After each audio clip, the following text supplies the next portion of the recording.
উত্তরা থানায় হামলা, 3 শিক্ষার্থী আটকের ঘটনায় উত্তেজনা। রাজধানীর উত্তরায় 3 শিক্ষার্থীকে আটক করার ঘটনায় চরম উত্তেজনা সৃষ্টি হয়েছে। মঙ্গলবার 4 ফেব্রুয়ারি বিকেলে উত্তরা 13 নম্বর সেক্টরের গাউছুল আজম অ্যাভিনিউ সড়কে বৈষম্য বিরোধী ছাত্রদের আয়োজিত এক সভা থেকে আকাশ, রনি ও বাপ্পি নামের 3 শিক্ষার্থীকে আটক করে পুলিশ। এই ঘটনাকে কেন্দ্র করে শিক্ষার্থীদের মধ্যে তীব্র ক্ষোভের সৃষ্টি হয় এবং তারা বিভিন্নভাবে প্রতিবাদ জানাতে শুরু করে। প্রত্যক্ষদর্শীদের মতে শিক্ষার্থীরা প্রথমে উত্তরা পূর্ব থানা ঘেরাও করে বিক্ষোভ প্রদর্শন করে। তবে সন্ধ্যা 7টার দিকে উত্তরা পশ্চিম থানায় গিয়ে শিক্ষার্থীরা পুলিশের বিরুদ্ধে আরও তীব্র প্রতিবাদ জানায়। এক পর্যায়ে তারা পুলিশের সঙ্গে সংঘর্ষে জড়িয়ে পড়ে এবং থানায় হামলা চালিয়ে পুলিশের উপর চড়াও হয়। এ সময় থানার সহকারী উপপরিদর্শক এএসআই মহাদেব শিক্ষার্থীদের হামলার শিকার হন এবং মারধরের শিকার হন বলে জানা গেছে। শিক্ষার্থীদের দাবি ছিল যে তাদের আটক সহপাঠীদের উত্তরা পূর্ব থানায় রাখা হয়েছে।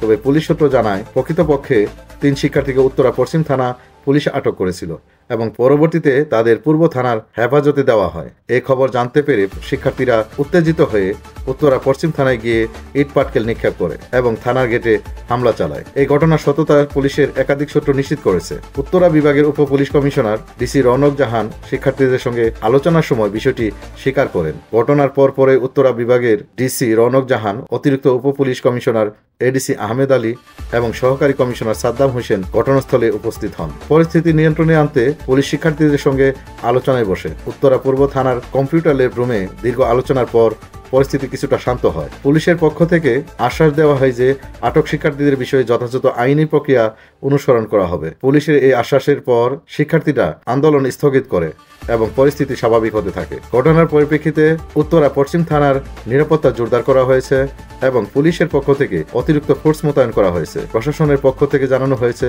এ ধরনের অস্থিতিশীল পরিস্থিতি ঠেকাতে প্রয়োজনে আরও কঠোর ব্যবস্থা নেওয়া হবে। একই সঙ্গে শিক্ষার্থীদেরও আইন মেনে চলার আহ্বান জানানো হয়েছে।